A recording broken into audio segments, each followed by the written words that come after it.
Wow. So yes, surge of energy. It is cloudy outside. Um, I slept in a little bit. I feel my heart beating a little bit faster. I did have just some two little packets of instant Asian coffee, but when I woke up this morning, I didn't, I was up actually really early because my husband's alarm clock went off, but I'm listening to like I'm listening to stuff on YouTube.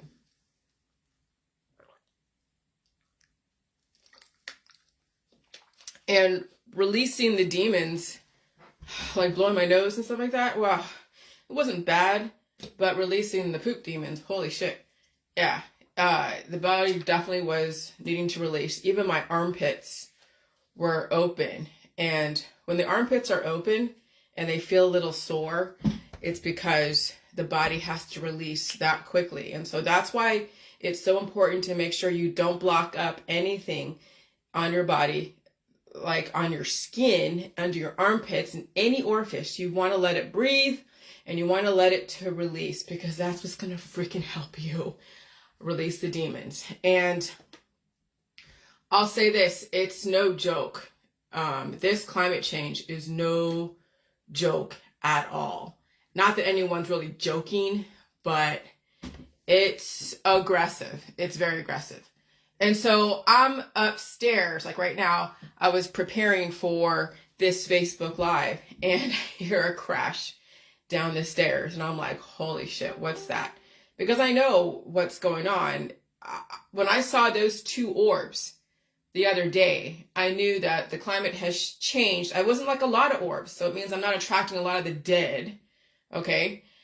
And that means that I've closed up my openings and have a very aggressively strong immune system, and I'm able to release the demons. So only a few orbs were attracted to me the other day. So then with that notion, having a picture fall, okay, when I hear a crashing downstairs and I'm like, what the heck? And I look downstairs, I don't see anything. And then I look to the corner. I don't know why I look to the corner. I mean, I don't usually look to the corner where that picture that you saw on my Facebook, I don't usually look there because my husband secures all the paint, all the different pictures that are secured to the wall. And he does it, he's like a construction dude. And somehow it just fell. I'm going to leave it the way it is because I'm going to let him see how it fell. And he can look and see if there's a bend in the hook or a bend in the nail. But I mean, this is drywall. That's what we're securing pictures in drywall. So I'm looking at the big, mirror and the big picture that's above one of the couches, a small couch. And I'm like, oh God, now I don't want to be under any kind of picture. So I'm upstairs preparing for Facebook Live. I hear a loud crashing downstairs. I come downstairs and my neck hairs are on end like I was when I went into the kitchen about a month or so ago. And I felt like a presence entered into me, and then I had to go and take a shit like, oh my God. Well, I already did all my business this morning, but when I went downstairs, my hairs were on end a little bit. Not a lot, but a little bit. I knew when I went downstairs and I heard that crashing, I felt the energy in that room. Like I literally felt the energy in the room. And I'm like, get out of here, you freaking spirit, whatever the hell you are. And so I just walked around and I'm like, okay, I get it. All right, I get it. Yeah, we're in another frequency jump, leap, whatever. And people are feeling it. I'll tell you, go look on your Facebook if you have people in your world that are suffering from some kind of condition. They're in the hospital or they're dealing with their own stuff or they're way under the influence. They can't handle this climate change. Oh, I totally understand. And so anyways, I came downstairs, my neck hairs are on end. I look around for what crash, couldn't find anything. Lo and behold, the picture, it just fell. And so I know my husband's very good at what he does. There should be no reason why anything should fall. In this day and age, I don't trust anything above my head except for the ceiling. And so the spirits. So the thin veil between the above and below world is obviously apparent. Okay? And so, yeah, Kim was saying that she has experienced stuff in her house. I know Audrey over there in Scotland. Everything. See, here's the thing, Kim. the thin layer between the dead world and the awakening world is becoming more obvious. Yes, electricity is the separation. You have lower frequencies. You don't have the dead really being conjured up so much unless you are playing with Ouija boards, or you're developing portals, or doing like chants and casting spells and all that stuff. And you're meaning to conjure up the dead.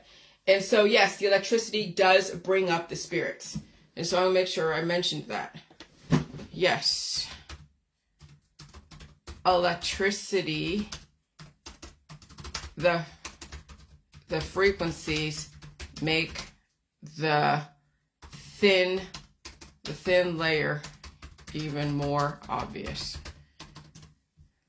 Okay, so electricity, a high amount of electricity will not only cause particle acceleration in your body, and people will get cytokine storms and all that, which is like an immunological response, but then you have the dead world are able to kind of reach out and touch someone on some level relative to even your state of electrical existence, and how much of, I couldn't even tell you what would attract. I guess how many portals that are open in your body. Okay? Because when an egg and a sperm meet, there are so many sperm, and that's like sexual reproduction. So when the guy just like loses whatever, all of his sperm, and it's going after the egg, that's a lot. And eventually there's going to be an opening in that egg, and a sperm is going to get through. The strongest and the fastest swimmer gets through. All right? And so when you think about you as an egg that's attracting the dead that want to go and take over the body, then yeah, you are attracting the strongest sperm. And if you're not reinforced enough, then you won't be able to release those demons. And so you take on the demons, and then an entity is birthing in you. It's like, what would I say? What would I call that? It's a type of spiritual reproduction. When people get possessed by really aggressive spirits. And that's what cancer, disease, and chronic illness and autoimmune disorders and the aging process is, that there are spirits of the old world that are allowed to metastasize and take over in the body, and it's sucking the life out of the human. And so if that human is not strong enough to release the demon, literally, you see what happens when, if you're that weak and you have a baby, how much the resources that baby takes from the mother.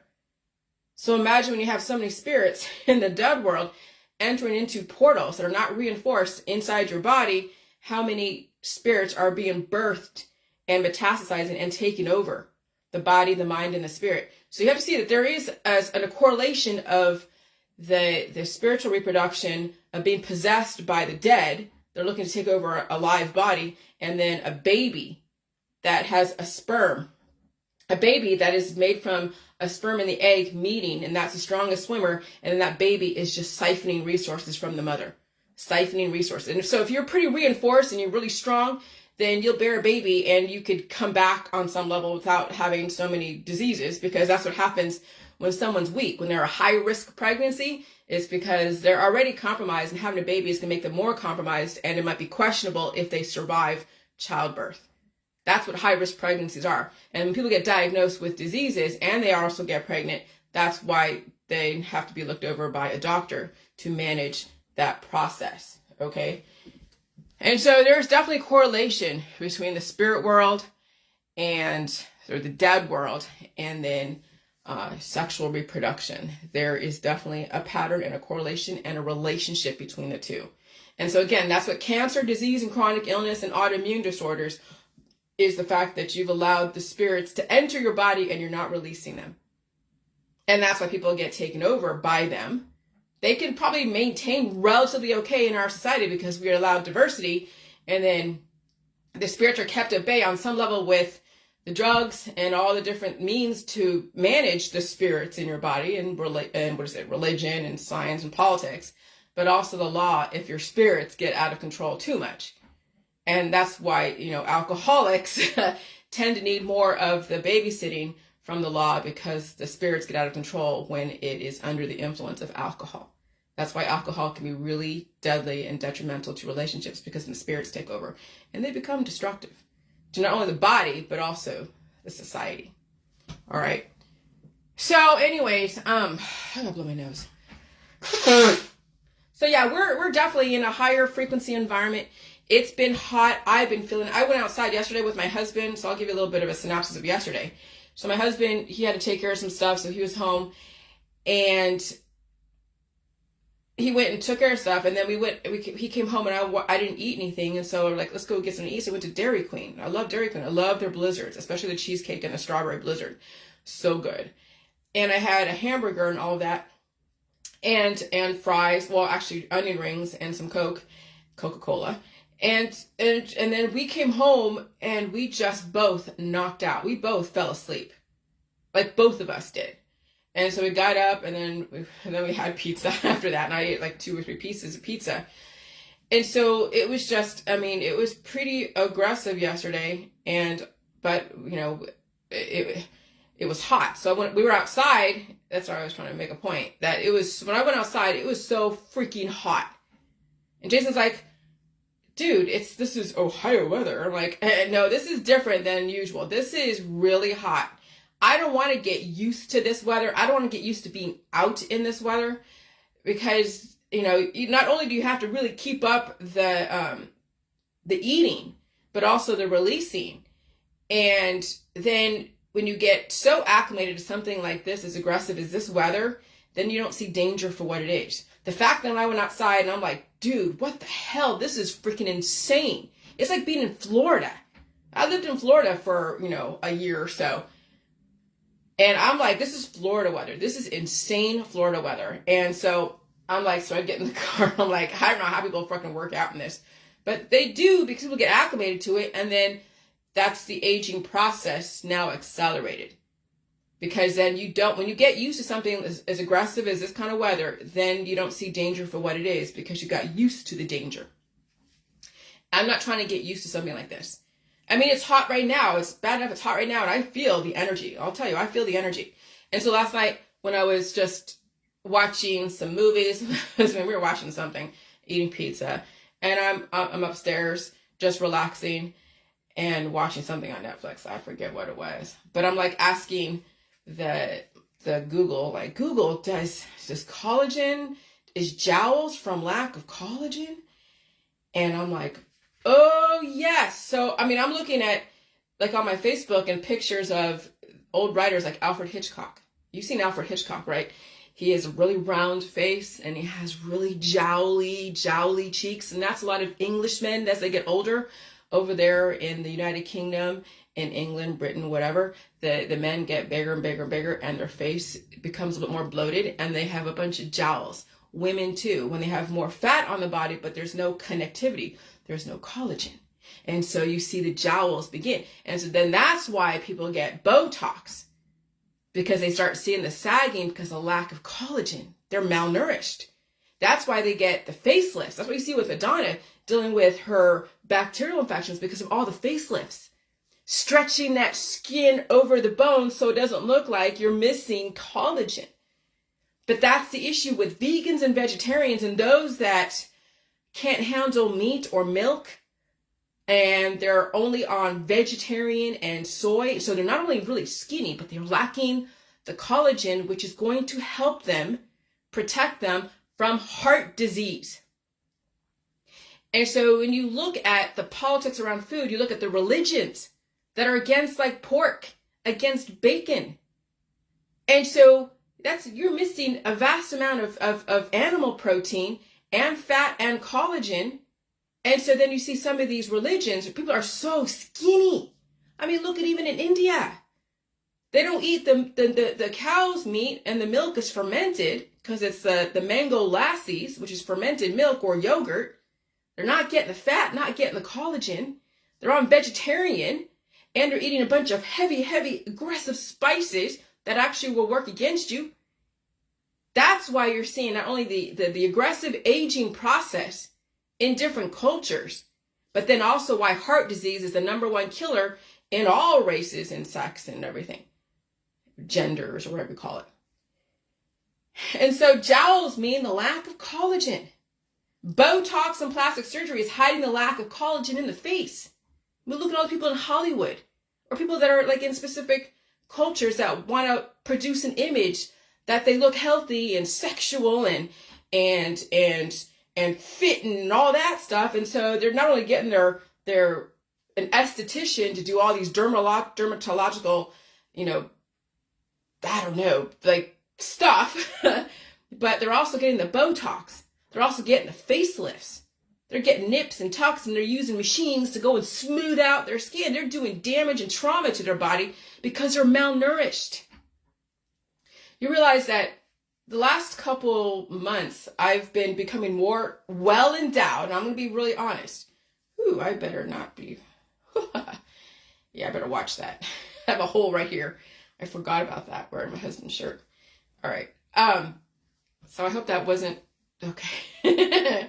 So anyways, but I'm becoming more well endowed, or I don't know if that's even a term. Well, I'm becoming well endowed. I have collagen. I have thighs. Like I can wear shorts and not feel like, I don't know if you could see.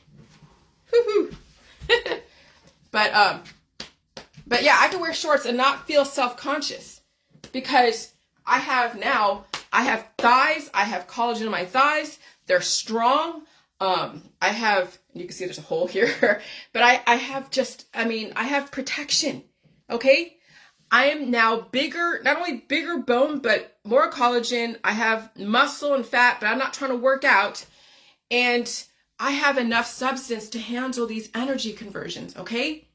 I have enough substance that it won't take one frequency more to take me out. I can handle all the fluctuations of these frequencies. So I'm catching up to my husband. All right. And so, Botox and plastic surgery keeps the face smooth. Oh, nope, sorry. It's hiding the lack of collagen in the face. And obesity keeps the face smooth can also work against you.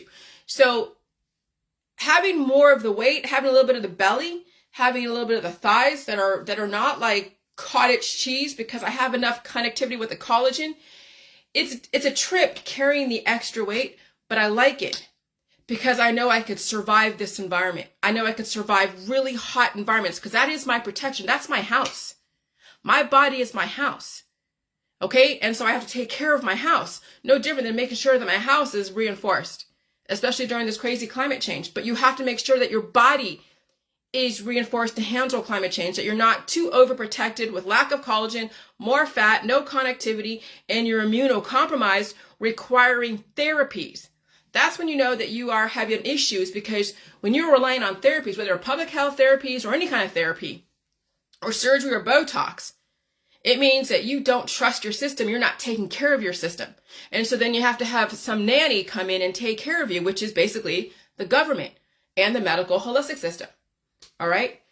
And so the term jowls describes sagging loose skin below the jawline, which most people develop with age because they are malnourished. All right. Aside from aging, a number of other factors can contribute to having jowls. Both sun damage and smoking can accelerate the aging process, the deterioration process, resulting in loss of skin's elasticity and collagen. So all of you sun worshipers out there, in this environment, it's going to work against you.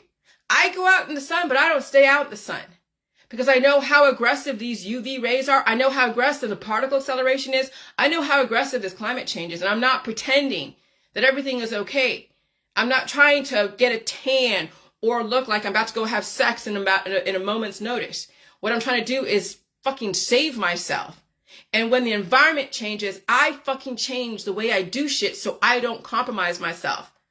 Okay, so then I say it on Facebook so that way I'm not making someone feel bad on their world. But yeah, I mean, when you look at the world now today, when people are just not making any changes, and I understand, I get it. It's too hard to make changes, and so, but you have to understand if you're interested in understanding why and where I'm coming from, that this sun and the particles are very aggressive, and they will work against you if you don't know how to manage your life. So I'm gonna do this, and so collagen-rich foods. It's meat and milk. People will say, oh, soy protein give you collagen. Nope. It doesn't have enough of the stuff that you see in animals. They have the collagen in the meat, like in the bones. And I eat gristle. I eat chicken skin. I eat a lot of pork. A lot. Bacon, pork chops, pork loins. I have steak. I buy steak every weekend. So I eat the fatty part of it, and I like the gristle. When I'm eating chicken, I'm eating the gristle on the chicken bones. I eat the skin. Like, I naturally gravitate towards survival. I eat everything on the chicken. I eat everything on the piece of meat. I eat everything, when I have pork chops, whether they're bone in or they are the boneless fillets. And I like the fattier, the better. And sometimes I eat pork where it's not all the way cooked either. Oh my God, you're going to get worms. Everybody has microbes. If you're not releasing the demons, yeah, they'll turn into a tapeworm. Those that have a very sluggish, slow metabolism, you will have tapeworms because you're not releasing those demons.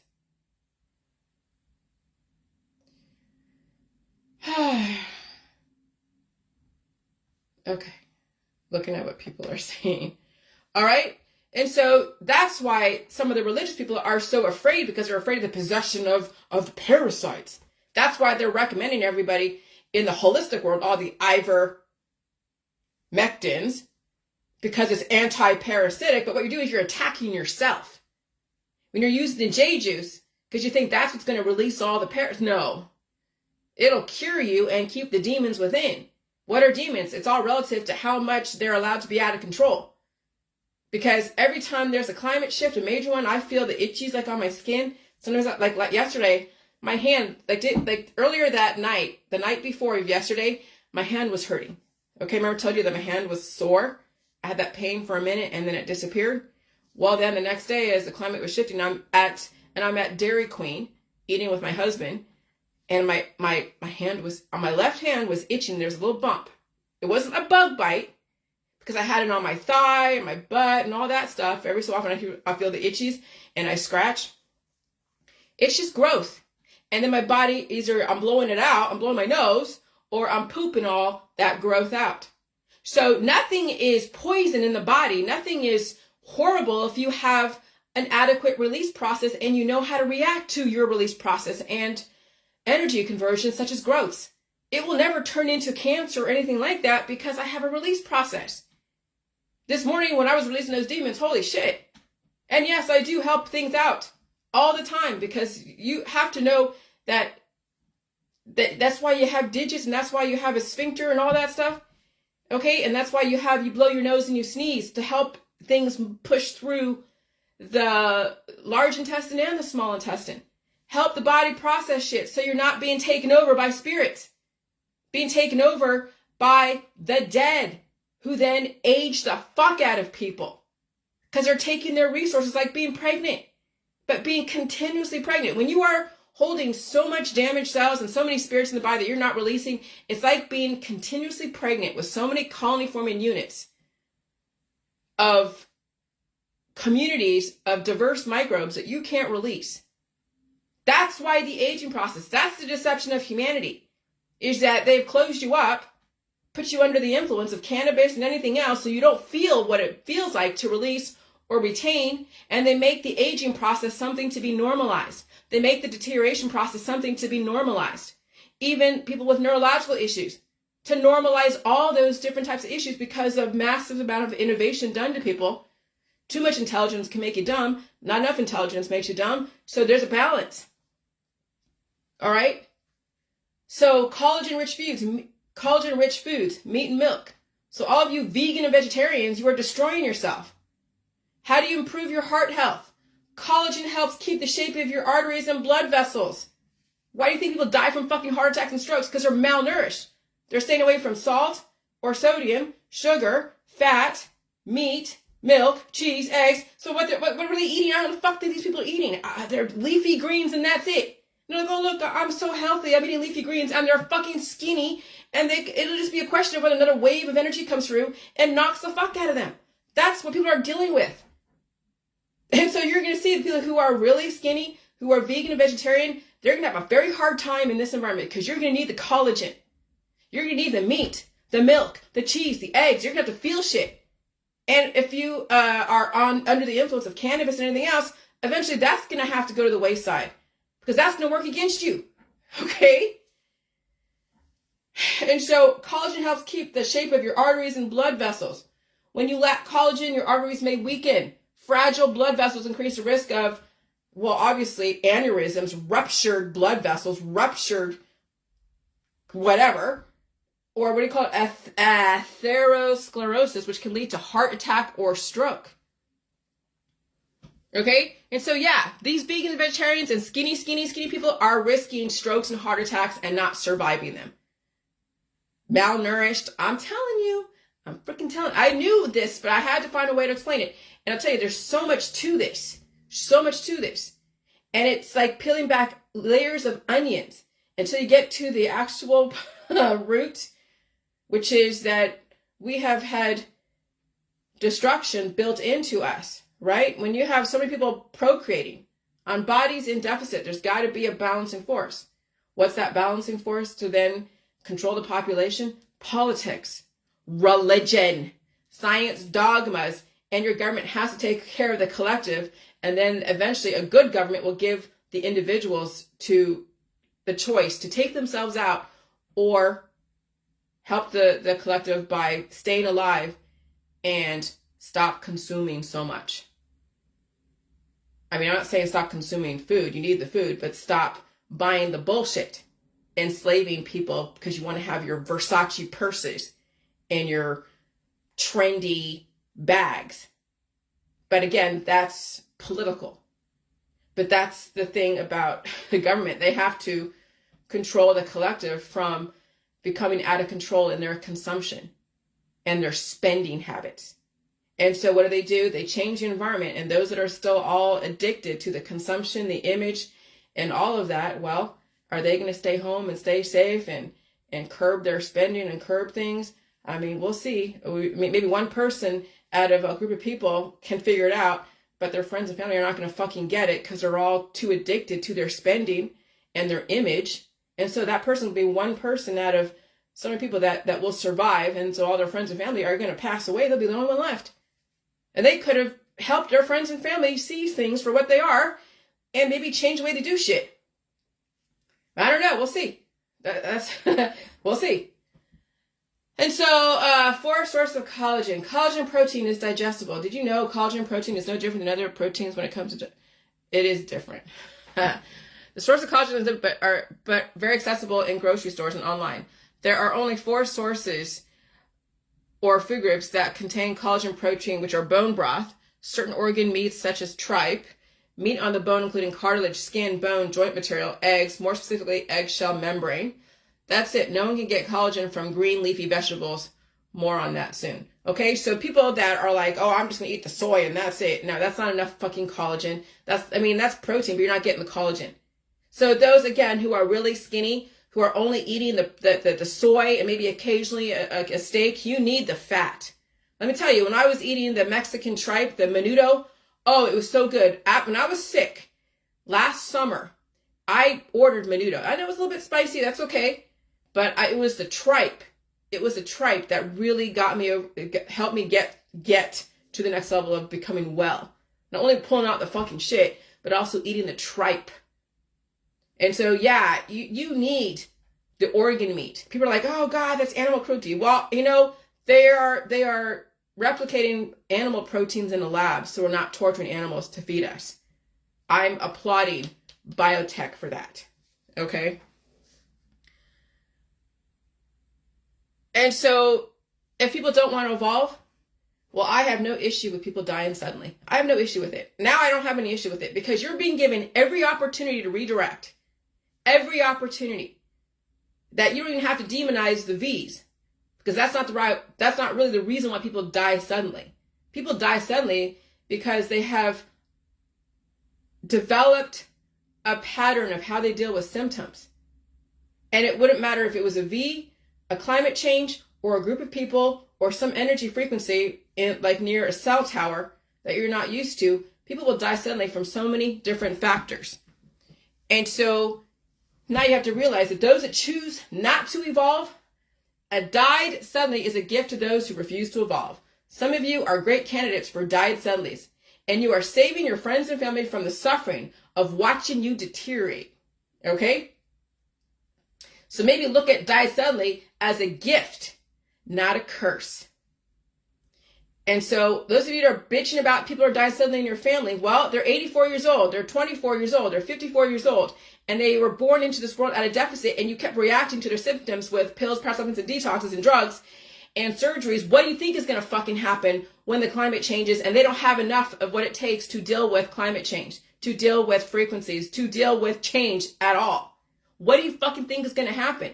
You might be lucky enough to get a disease so you have a chance to redirect. But people who are that immunocompromised, that malnourished, they won't even have the luxury to suffer through a disease. I mean, disease could be a gift or a curse relative to how you react to it and how you characterize it. And so people don't want to fucking change, and they're a big person, right? And they get diagnosed with cancer, and now you got to watch them suffer through all the treatments of cancer. That's torture to your friends and family, watching you deteriorate. They used to see you as someone vibrant and bright and strong and capable and productive, and then they're watching you with after you've been diagnosed, because diagnose implies that you're going to stop the energy. Then they're going to watch you deteriorate with the drugs, the alcohol, the oncology, all the treatments that go along with somebody who doesn't want to evolve, but they're not going to die suddenly because they still have enough substance in them for the medical and the holistic system to keep going and attacking their life, commodifying their particles. And so maybe look at die suddenly as a gift, not a curse. You have a chance to redirect. But if you do not want to change, I hope your life is great, you never suffer, and you have the luxury to die suddenly. Wow, is that reverse psychology? What else am I going to fucking say? I'm not going to say, oh, I hope you suffer. I hope that you suffer and that your suffering is so long that by the end of your suffering, that the gift of dying suddenly after 5 years of suffering is, no, I'm not going to fucking say that. If you don't want to change, you're not going to fucking change. If you don't want to evolve, you're not going to fucking evolve. But why torture yourself and torture people around you? And so if die suddenly happens, you can't get mad at people. You can't get mad at anyone. That person has everything. Their friends and family have a lot to contribute to that person dying suddenly, because they're reinforcing attacking life, starving life, activism against life. And so anyways, you have a chance to redirect. But if you do not want to change, which most people on my Facebook do not want to change, I hope your life is great and you never suffer, because you don't want to ever suffer, because suffering is too much for you, right? And I hope you have the luxury to die suddenly, doing what you love to do, whatever the fuck it is. But don't let your friends or family blame someone or something because you died suddenly.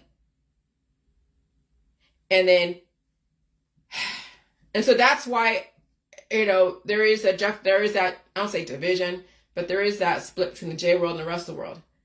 Because I don't want to suffer so much, but there's going to be a certain amount of suffering to get to a point where when the climate does change, you're not going to suffer as much. And I'm at that point. I don't need cigarettes. I don't need cannabis. I don't need alcohol. I don't need drugs. I don't need remedies. I don't even need anything, even the J juice, to alleviate any suffering. Because guess what? Every fucking day when I have to feel the frequencies and I'm releasing the demons, that's a tiny bit of suffering, because that release feels like, whoa, feels like energetic. But it's not very painful. It's just an energy. When I was dealing with the last couple of weeks, that fluctuation where I had to sleep and eat and all that, even the farting was a little bit painful, because it was an aggressive energy that was pushing the excessive growth through all of my alimentary canal. And so my farting was really not only aggressive, but it was deep, because it was my body working the way it's supposed to. That's my immune system working the way it's supposed to. All right. And so when someone, so then, I would say I'm in battle, but I am seriously trying to get through to my religious folk, whether they're Hebrews or right-wing Christians or born-again Christians or Jehovah's Witnesses or any, Jewish mystics or Jewish people, Muslim people. And some people are so steeped in the traditions of their culture that they don't realize that their culture could be destroying them. That it's okay to evolve from your ancestors. It's okay to question their methods of how they deal with spirits, bad spirits in the body or in the home. Maybe the herbs are actually causing more of the deadly spirits to cause more of the destruction and deterioration in the person and in the home. And maybe the shamans were developing more of those spirits and the destructive gods that were causing destruction to that culture and that person and that family. What if? And so it's not that I'm discounting your ancestors, people, whether it's a Hebrew or Jehovah's Witness or a Muslim or a Jewish person or a Christian or some pagan. Maybe you deserve to have a different outcome than your ancestors. The fact you have a judgment regarding love, hate, and unity says you are judging. Okay? And so when people are just defending the Bible and people's perception of it, because maybe they feel inside, they feel not only the judgment, but they feel someone pulling them into the absolution of the other side to death. Now the whole J world's about life and promoting life and releasing the demons, not destroying the demons, not attacking the demons, but releasing them so they can go find another body to inhabit and go have a great life and setting them free, not holding them prisoner. Because you don't want to, when someone moves into your house and they're destructive, you got to let them go, but you have to let them go carefully so they don't destroy you on the way out the door, right? You don't want someone that used to be a tenant in your house destroy you as you are kicking them out, because what's the point? And so you have to be very kind to the tenants that you want to leave. You have to help them leave. You have to kind of help them set themselves up so they can leave and stay gone. And then put the barriers to not let them back in the house again because you know they're going to be destructive. Well, that's the same thing with releasing the demons. Okay, you don't want those demons to destroy you and then turn it into a religion of worshiping the demons in your body and giving you absolution to be guilt-free for housing the demons in your body. Okay?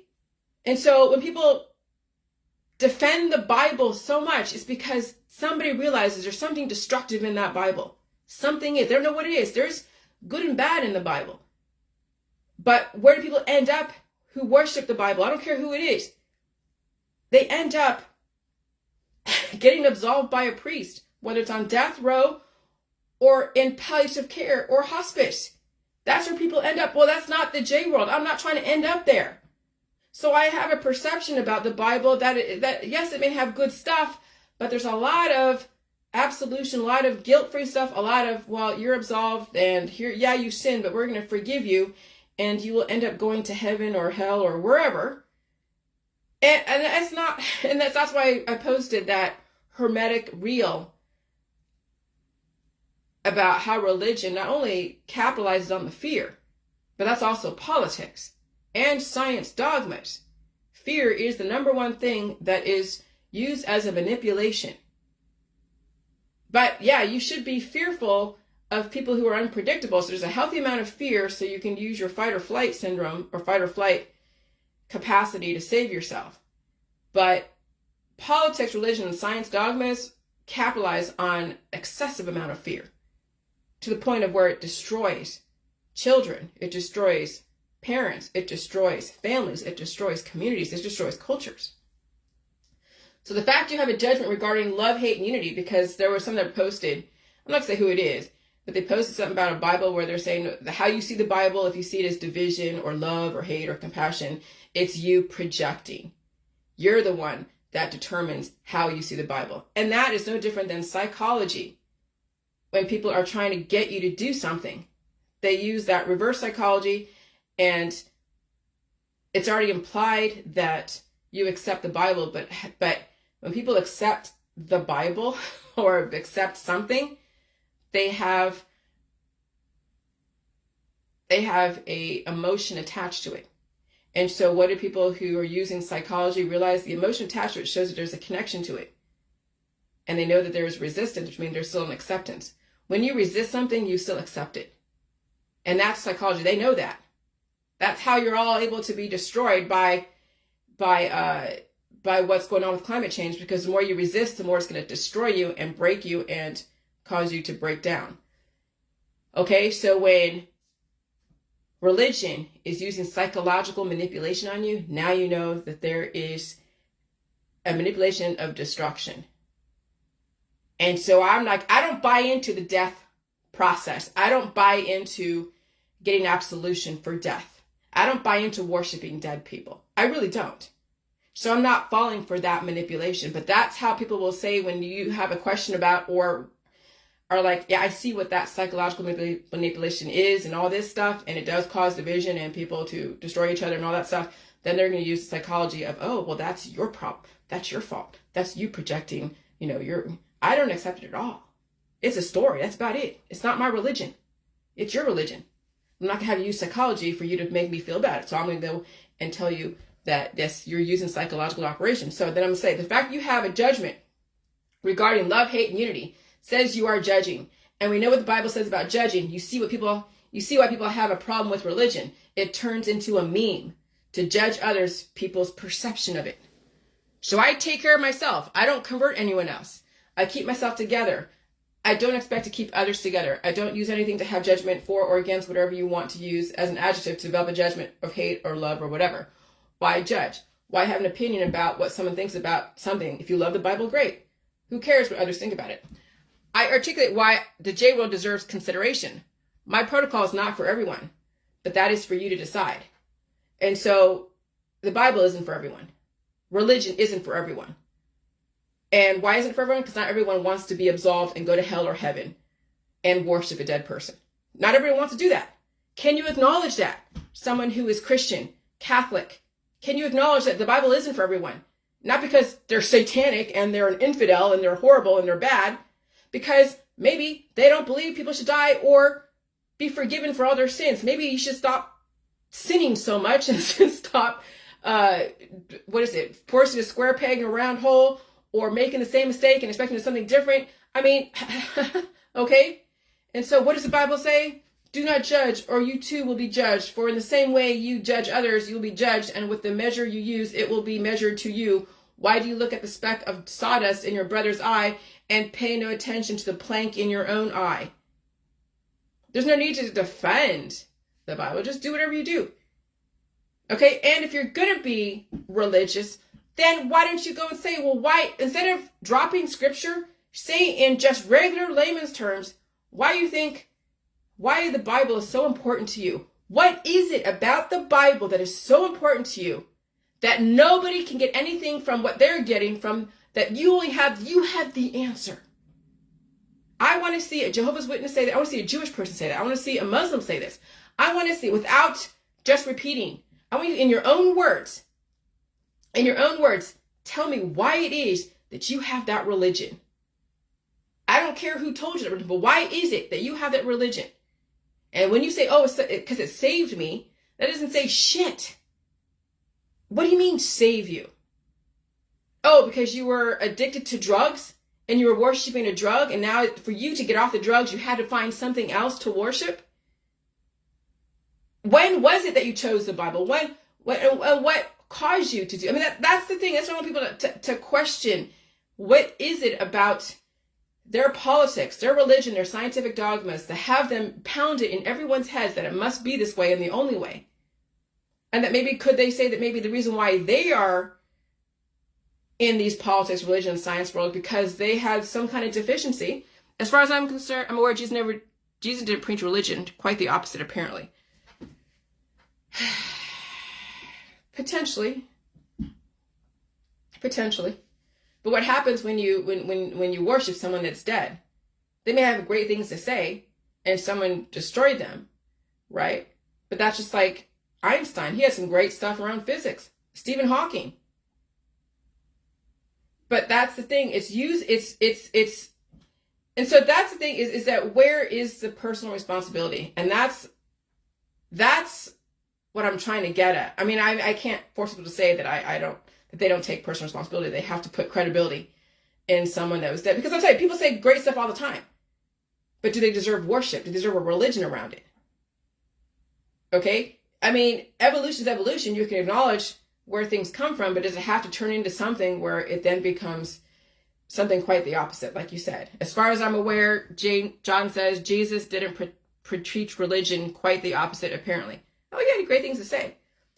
But so did Einstein. So did Copernicus. So did all these different movers and shakers in the science world. But again, you can take what those great things and take it too far. Oh, it's all about compassion. Okay, but why do you have to have compassion? What is it? Because all the suffering. Why are people suffering? Why are people suffering? Oh, because they're deficient. Why are they deficient? Because they're told that they need to go and pray to God and stop eating, meat, milk, cheese, and eggs, and fruits and vegetables, and fast and self-flagellate. So you must have compassion for the suffering person because the religion has caused them to be suffering.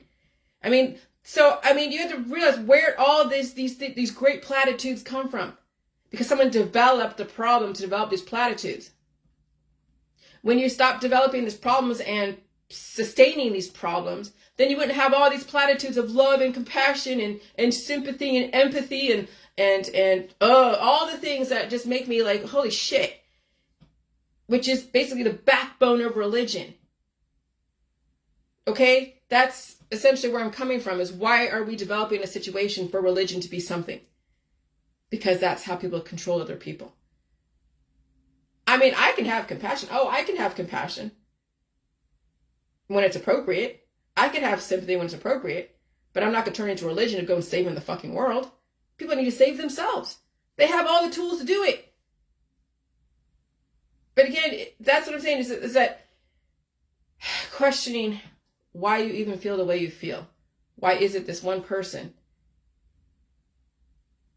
a deity from the past, is something that is so, so influential in your world that it causes you to destroy other people because they don't believe or even worship that same person, and call people satanic because they don't worship and so you can study all the good things about something. But again, when you study something to such an extent and you are so immersed in it so deeply, then the radicalization, that's the danger of worshiping something and studying something so much, is you become radicalized. When you keep the same religion, the same people around you all the time, the same, associations, the same whatever, and you're not evolving, you're not moving constantly, and then taking in information to keep moving and evolving and moving and innovating, but also relaxing a little bit and not allowing things to influence you so much, then people become radicalized and turns it into a religion, turns into a political dogma, turns into a science dogma, it turns into something that becomes extreme. When you sit in something so long, you become so permeated with it that you can't see anything else. Nothing can penetrate that worship. Obviously, look at the world. Again, John, you have some awesome shit to say. Where you got it from, I don't know, but it doesn't mean I'm going to worship you, but I fucking can respect you. Audrey has some awesome shit to say. Do I worship her? Okay? When you have these people from the third world, indigenous populations that never were exposed to certain things, do you want them to worship you because you happen to have access to innovation and advanced technology? People use their advanced technology and their innovation and their knowledge as a weapon to control people. That's what I see how people have used certain platitudes, is they use it as a weapon of control through a religion, through a spiritual dogma. Oh God, I found the next best thing to sliced bread. Now I'm going to go and stay in this world and worship it. Just like when I was so radicalized around landmark education, back when I was 19 years old, 20, my roommates introduced me to that series, that life series, Curriculum for Living. And I needed to get out of whatever shit I was in as far as mentally. And when they were giving me ideas on how to get out from under certain things, I felt like I found frickin' God. I became radicalized. And I had to go and convert everybody. I was worshiping not only that corporation, but I was giving my time to it, volunteering. I wanted to become a landmark forum leader. I wanted to be the next thing to go and change the fucking world. Go and save everybody with landmark education. That's how religion and worshiping a bunch of platitudes from all different places, like Buddhism and all the different leaders that have their specific things, and you turn into religion, turn into a cult, and then you radicalize people, and the people become destructive with those beliefs. It becomes cultish.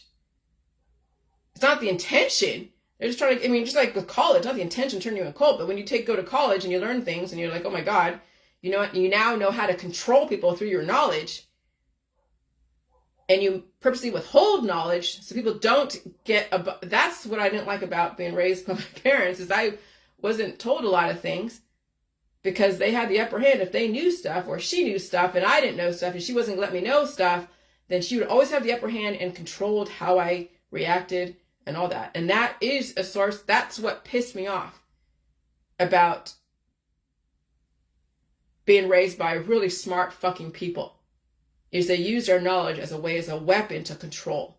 That's what I see religion, using that knowledge as a weapon to control other people, to go and find the weakest person and control them through using specific platitudes, specific mantras, specific things, and they throw that shit at you all day long. And then that's how people get sucked in, and they can't get out, because now that's their lifeline. They get sucked into the group think. And then how do you evolve from group? You can't. Because once you try to leave, they try to pull you back in. That's what some of these movies are about with some of these cults. Like The Devil in Ohio. You try to leave certain cults. They find you because you're gonna reveal the secrets, and they go and destroy you. No different than when you're in a domestic violence relationship and someone is worshiping you and you're worshiping them, and then you want to leave because it becomes destructive. Somebody who doesn't want you to leave will try to destroy you for leaving. So domestic violence, cults, and groupthink, and religions, and politics, and science dogmas turn people into cult members, and you try to leave, they will fucking attack you, and they will try to destroy you spiritually, financially, everything. That's what you saw the last 7 years. I tried to leave the cult of the medical holistic system and all the whole dying death system, death cult that permeates everything. Everyone's trying to pull me back in. And they were trying to spiritually destroy me, financially destroy me, absolutely. Politically destroy me. Yeah, and they wrote many articles about me because that's the death cult. That's the cult members trying to destroy those that trying to get out of that cult, get out of that. So, and I ran away from that shit too when I was a kid. So I knew what was going on at the gut level. That people are still caught up in the cult membership. They're going to be destroyed by the cult. The death cult that permeates all politics, all religions, and all science dogmas until you free yourself. And so terrestrial immortality is not about absolution. Religion is about absolution. Also, whatever version of the Bible you choose to study is about absolution. Medical, holistic system is about absolution. Here, let me give you a cure. Let me go and surgically take out your problem so you don't ever have to pay for the sins for why you have the problem to begin with. But they'll develop more trauma as you are attacking it with herbs, extracts, and detoxes, and tinctures, and surgeries, and all that, and machines. And so people they're getting their short absolution, but in the long run, it works against them. It becomes even the bigger demon that's out of control. And so religion, medical, holistic, allopathic, same thing, surgical, politics, religion, science, absolution. And whatever version of the Bible you choose to study, it's all absolution. Even the Old Testament. I mean, these stories, even the fairy tales, the stories in the Bible, the stories out there, Grimm, or the Greek mythology, Roman mythology, the Norse mythology, all the different mythological stories out there, they're all lessons in allegory. All the movies are lessons in allegory. You just have to pay attention to the message. That's why I focused on The Lord of the Rings and The Matrix, because there's a message being sent in that. Letting you know, yes, the machines are now curb human procreation so we don't become a cancer to this earth and destroy earth. All right. And so I understand psychology behind this meme, which was, you'll see it on my Facebook if you're a friend with me. It's about projection. You see religion, politics, and science dogmas is about psychologically manipulating people and projecting and assuming because you can do something or can't do something that someone else should do something or not do something because of what you are choosing to experience or not experience. But we're not working from the same platform. So anyone in the politics, religion, and science world, in the absolution, and in the Bible world, you're all about death. You're a part of a death cult. Literally, you're part of a death cult. So whatever you say about the Bible, politics, religion, and science, and all the medical, holistic shit, it's not going to make a difference to me because you come from the death platform. You believe you should die someday. You believe in attacking life. You believe in oncology. You believe in surgery. You believe in all that stuff. then I'm like, all of that's going to develop more demons and cause an eventual death in a major aggressive climate change. So no, we're not working from the same platform. So keep your shit to yourself. But people do, but I'm going to still respond to it because people out there use that and think that that's how they're going to absolve themselves from me perceiving. And I'm going to say, no, here it is. I'm coming from the life aspect. And so I believe in terrestrial immortality. This me believes in spiritual immortality. It's not the same thing. Okay? I'm not looking for absolution from anyone, much less strangers. Freedom. The internet is your freedom. But you now must have discernment to save yourself. But people have been brainwashed for years. So even when they are given freedom, they choose to stay ignorant. Even the woke, right? Those are in the chemtrails world, the anti-V, pro-V.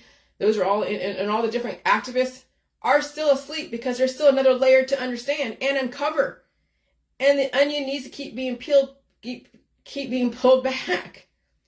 And so there's either not enough information or there's too much information. So before the internet, there wasn't enough information for people to make a real effective choice regarding life. And so then the internet comes up, and now you get all this information, and people don't have discernment. So too much information, they're like deer in headlights. And so people are like a deer in headlights. They just stay traditional because that's the only thing they know how to do. That's what's safe to them. I get it. And so how would you promote your world? By giving people the major upside and knowing not everyone is fit for your world? I have yet to see anyone explain why religion is so necessary, even in their world, because no one has converted me yet. And I have been open to conversion for many years. I really have. I sat in a Jesus cult for at least 6 months in Hawaii. I circulated in the pro-Trump world. I was in the independent world. I was in the Democrat world. I was in the spiritual, pagan, ascension, organic, GMO, whatever, anti-GMO world. But I realized that no one can convert me. I realized that wasn't the answer. And then I realized now, studying religion, when I study the Rosicrucian, I realized all the religions have the plus and minuses, and they're all believing everyone should die someday. And then I'm like, when I said on Dr. Phil, well, you could probably live to be 300 years old, because I'm like, well, I just gave a number, because what are you going to say, infinity? What the fuck does that mean? So if you put a number, people are like, oh my God, 300 years old. But when I said, hey, when you cut yourself, like right here, and then your skin is able to regrow, whether it's from antibiotics or from collagen from eating food, you can regrow things that are missing.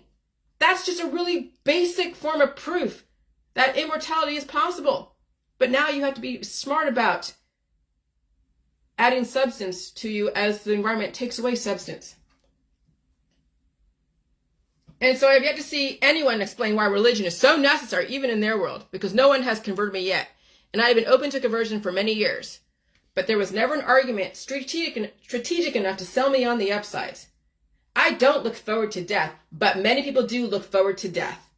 They already have their plot figured out. They already have the tombstone figured out. They already have their funeral figured out. I don't live in your world, people. I don't go to church to have everyone pound the word of death in me. I don't go to a synagogue to have people tell me that you need to absolve yourself from your sins, and here, do this and do that, and here death is the outcome. I don't go to anything that promotes death. I stay into myself because I'm in a death culture, so I stay home mostly by myself. Because most everyone out there is in the death culture. They're either under the influence or they're destroying themselves through so many different means. Well, I don't belong to that. I don't do that. So no, religion is not in my world. Your political dogma is not my world. Neither is your science dogma in my world. I don't need to put off an image. I don't need to sell anything, because you can't sell life to people who actively have had life be pounded into them to be destroyed at some point. No. I don't play that game.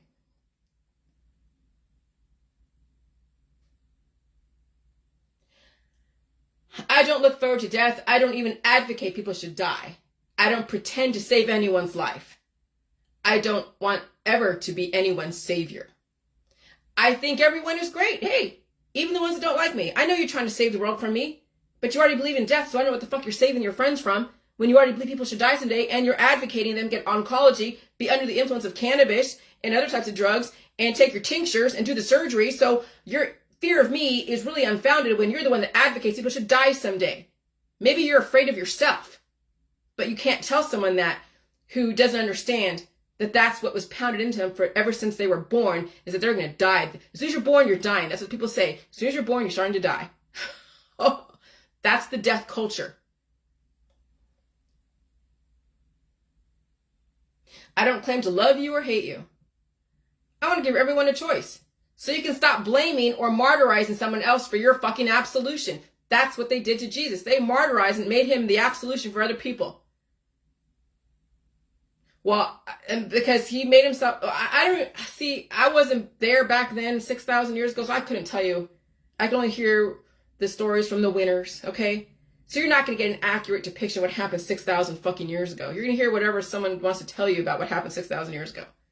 But I could see today, the examples of today, when someone is evolutionary, people go and destroy it. But again, I don't want to be your savior. I don't want to claim that I am your fucking God. I don't want JJ to be used as that. I'm just like you. When I went to the bathroom the other day on Facebook Live because I had to pee, I farted just like a fucking human did. And you could hear it through the goddamn vents. It was a little embarrassing, yes, but that's human. Sometimes shit happens, literally. But you could hear the fart, which means I'm not a god. I am not any more special than you. I just understand the manipulation because I understand psychology. I was raised by a psychotherapist. And then I understand also what the system is trying to do, control major aggressive reproduction. And so that's why then the Georgia Guidestones is appropriate. Why the World Economic Forum is trying to now get everyone on the same page. Because we have enslaved our friends and family and other people, and not by their choice.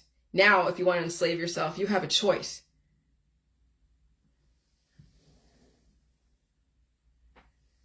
And so I don't give everyone a choice, so you can stop blaming or martyrizing somebody else for your absolution. You absolve yourself and stop using people. That's why the J-World exists, so that way you can actually take personal accountability. And you can sit with the fucking pain because you caused it because you did all the surgeries, you did all the different tinctures. You never wanted to control your lifestyle, whether it's alcohol, drugs, or something else. Now you got to sit with what you've done to yourself, and you got to sit and face it. I did. It was torture, yes, but I dealt with it. And so I'm done with the scapegoating, because as soon as you find a Satan, you will worship a savior and vice versa. And then you just declared war. I'm done with fighting your wars. I'm done with having war declared on me. But it's always going to happen. People don't like what I'm going to say, so they're going to declare war on me through love, through hate, through intolerance, through memes. But I will then go and promote life as a balancing force. As you are promoting death and destruction and war against your fellow man through politics, religion, and science, I'm going to go and promote fucking life to counter your death culture. That's why I do what I do.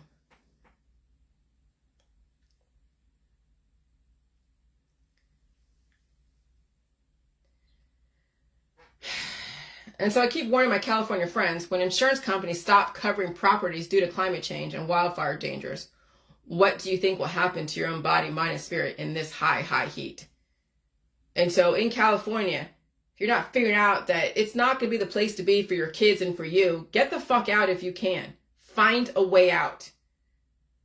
Your body is like your house and your home. So insurance companies refuse to cover your home. Your body is next. I mean, they'll cover you, but you won't have enough insurance, won't have enough immune system to deal with the climate change.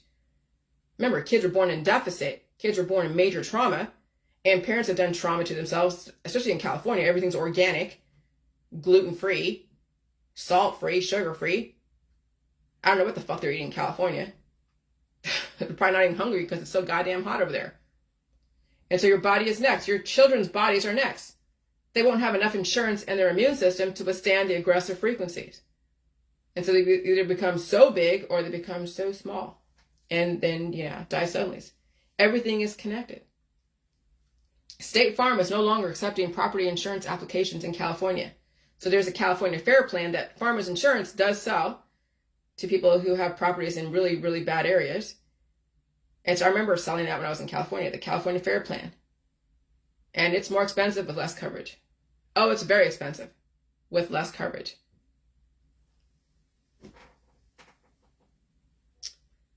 And so I was looking back on some people's pages that I used to know and everything, and just checking them out, seeing what's going on in their world.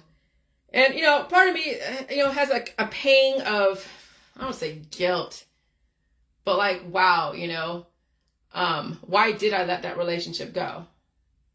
And there's always a reason, because what are relationships? What are relationships for? What are you doing with them? There's a reason why you're connected or not connected. There's either a survivability connection, or somebody is just keeping you distracted from your own life. And so if you can pay attention to their life and all the distractions and doing the same things that you want to do to distract yourself from the reality of what's going on, then that's why you have the friends or the family or the cohorts, or you're in some kind of business relationship. Okay, so when you don't have any of those needs, I already have a survival partner. That's my husband. And we're contractually obligated to each other. And we also like being around each other. And we find each other hot and amusing. And I still think he's awesome. Okay? So I look back at all the different relationships of the past. There's a reason why everything has a season. It's easy to get caught up in someone else's world, but then you don't pay attention to your own world. Then it's constantly keeping up with someone else. Or they are constantly trying to keep up with you. And you could be too influential for some other people. And so when you think about it, there's really only one leader in a relationship, whether it's a business relationship, a friend relationship. Yeah, you see the queen bees and the king bees, and you see all the minions, the followers. And when someone doesn't follow in lockstep, then they get ostracized, they get ousted, they get talked about, they get gossiped about, and then they get tolerated if you can't get rid of them, right? You know how that shit works. And so there's only one leader in a relationship. Unless you're in a relationship for survival, then you both must work together. Having so many relationships for survival can confuse the issue. And then who is cannibalizing who? It's better for everyone in the world, in the J world, to figure things out for themselves. Nobody is dependent upon anyone else in the J world. How will the J world enhance your life? For those in the J world, literally understanding my stuff, how will the J world enhance your life? The J world is a lifestyle, but it's also an enhancement to your lifestyle. We will see how the J world affects different lifestyles. And we have plenty of time. Make your life great for you. How much has the J world impacted your life? So this is how you really must ask your question. Like, what was your reasoning behind participating in this conversation? How much has the J world impacted your life? Have you made significant changes? Have you done things differently? Do you think differently? Only you know. It's not just quantity of life, not just like, oh yeah, immortality and you're suffering all the way through it. No, who wants to fucking live forever and suffer forever, right? There's got to be an end to that suffering where it's not so astronomical, but it's enough for you to know that you have to release the demons and gain the pressure, but you're also not going to be just in dire pain every fucking day, right? So it's not just quantity of life, it's also quality of life and respect for life. And there's nothing to prove in the J world. Only you know what kind of impact it has made onto you. There is no proof or specific measurable results that would be acceptable to the public. So when someone says, oh yeah, prove to me immortality, prove to me it's so amazing. Yeah, you can't, because they would have to know where you came from and where you want to go. And the public does not have a frame of reference. When someone just walks into my world in the middle of it, they don't know where I came from. They're not going to look back on my old page and see where I come from. Maybe they might watch the videos and see people's perceptions of me. But are they going to really know that I have really gained a lot more intelligence, patience, release the demons, that I've gained even weight? Okay, but they're going to have a perception around that. Maybe one day I'm not feeling so great, so I look kind of puffy. They're like, oh look, she's so unhealthy. Oh look, she's dying. Right? So people are not going to, so you can't give anyone proof about how it impacts. It's over time, but that's a long time for you to follow someone, and you may not survive the proof process when you think about it. So now you have to intellectually understand where I'm coming from, pay attention, and if you don't have it intellectually up here to understand where I'm coming from, there's no fucking way you're going to be able to physiologically handle where I'm coming from. And so there is no proof or specific measurable result that would be acceptable for the public, because they would have to know where you came from and where you want to go, and the public does not have that kind of frame of reference. The J world is an individual journey. It is not something you prove to the public. It's impossible unless they have been a witness to the beginning of your journey and where you are today. Even myself, not everybody sees where I come from in the J world from 2016. Only your friends and family know where you come from and know where you are today if you can escape their clutches. So when you finally escape the clutches of the influence of your friends and family who want to keep you distracted, keep you unhealthy, keep you, what do I mean unhealthy? Well, that's all. Keep you from paying your dues. Okay, yeah, I mean, they're afraid that you're going to die from a heart attack or a stroke. But again, everything is you do things transition. You have to release those demons. You have to understand your alimentary canal. You have to understand people are blocked up down here. They have to pull that crap out.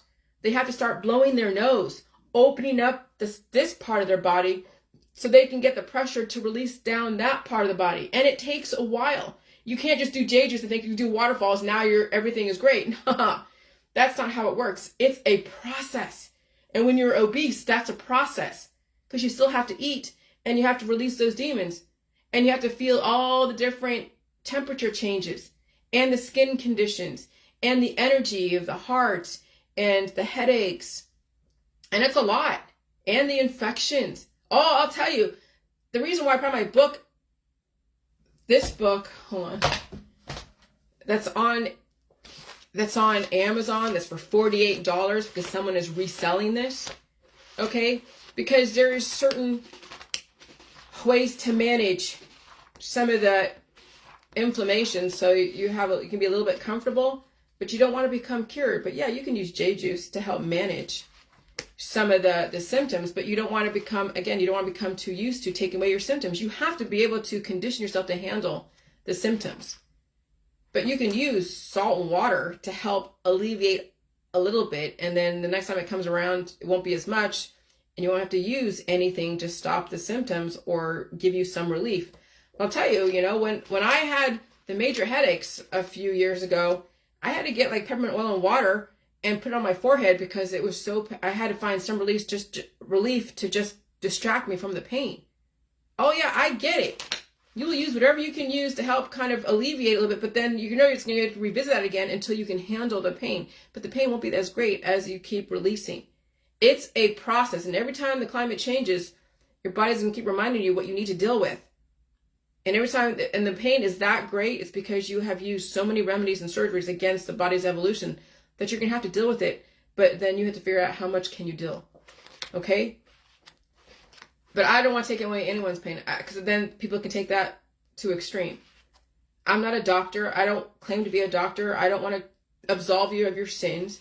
That's not my place in life. My place in life is to say that you can survive it, but you're going to have to figure out how you're going to manage it as you are transitioning. And it's a process, and people around you have to understand. And if they're all concerned for you and they're taking you to the doctor or calling, welfare services to go and check on you because you're not treating your disease, well, you better train your friends and family that you know how to take care of yourself, and that if things get that bad, that yes, that you will go to the doctor if you need to. Okay? I'm gonna blow my nose. Just like I promised my husband, if he falls down unconscious, I will call 911. I won't try to give him J juice and make him do waterfalls. All right, so only your friends and family know where you came from and know where you are today if you can escape their clutches. When people drown, they tend to pull everyone around them down with them. Be careful surrounding yourself with drowning people. And so the J world is something you individually take on and consider, which is why I stand mostly alone with a few people I banter with on Facebook. And so I'm married. I'm in a contractual relationship. I know how influential I am with high expectations. And so that's why I had to separate myself from really influential people, because I was influential to them. They were influential to me. And then it was who was going to force who into being a certain way. And you don't want to get to, when I get to the point where I want to go and control someone, people next to me and all that, then I know that needs to end. Because that's how easy it is to let power, absolute power, corrupt. And so walking away when you know you can be that way, and I know I'm that way, believe me. I know I've made people cry. I've had high expectations of people next to me, okay?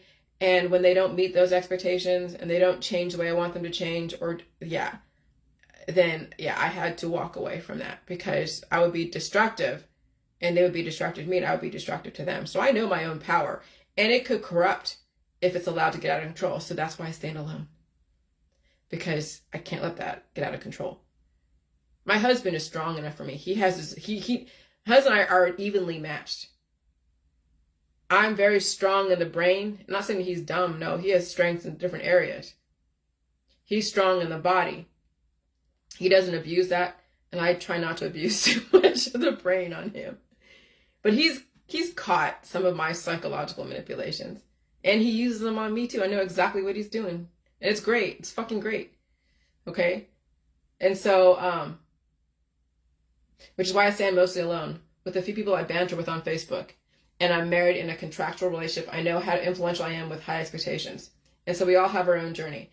Time is on the J world side. Chemistry, biology, and physics and English backs up everything around this world. And so everything is up to you. Set people free if you're holding them captive, if you're strong enough, and set yourself free and hold no prisoners. Sometimes you have to keep prisoners because you have to make sure they're okay and they can be okay on their own when they finally get to a certain age. And so, when you have a family and you have kids, you got to hold them prisoner until they're ready to fly on their own. And there is laws around that. All right. So that's kind of, that's the journey. That's why you see me hang out with people really closely. And then you see, wow, it didn't last long. Not because I'm a bad person or they're bad. No, it's just that the relationship ran its course. There was a season in that relationship. When you get really involved with people, like really involved, and there really isn't a strong connection between that, then it's a fight. It's a fight to be the king of the mountain. So that's why my husband and I have lasted for 10 years, because we know where we need to pull back, and we're a survival relationship.